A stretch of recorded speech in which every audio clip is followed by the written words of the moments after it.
ใจจะขาดอยู่แล้วด้วยฮักน้องแก้วที่งามโสภาลาวันดังหนึ่งนางฟ้าลงสู่ดินเหมือนว่าพระอินทร์ลงมาปั่นจนอายนอนฝันถึงน้อง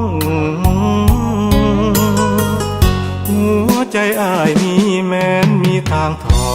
ดออกได้อายขอถอดไว้ให้นวลน้องนางครอบครองจะอยู่ขอบฟ้าถิ่นแดนใดถึงจะแสนไกลอายก็ต้องกลับมาหาน้องจากวันสายน้ำของไหลหลังเปรียบไปก็เหมือนดังน้ำใจอ้ายไหลมานานหวังให้น้องเจ้าสงสารอย่าปล่อยหายเลยผ่านแดนสวรรค์แห่งนี้ไปไกลเวียงจันทร์สวรรค์นั้นไกลกันสุดขอบฟ้าแต่อายจะมาคู่เคียงดวงใจต่อให้ดินน้ำมากีดกันเหวป่าพาสันกันเอาไว้หักยอมข้ามได้เสมอ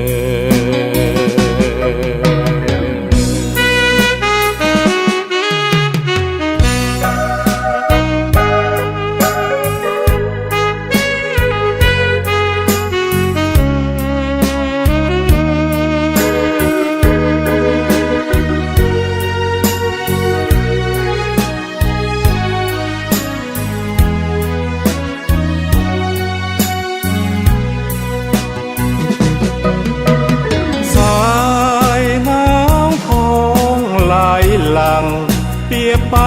ก็เหมือนดังน้ำใจอ้ายไหลมานานหวัง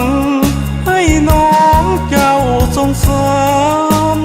อย่าปล่อยหายเลยผ่านแดนสวรรค์แห่งนี้ไปไกลเวียงจันทร์สวรรค์นั้นไกลกันสุดขอบฟ้าแต่อายจะมาคู่เคียงดวงใจต่อให้ดินน้ำมากีดกันเหวป่าพาสันกันเอาไว้หักยอมข้ามได้เสมอ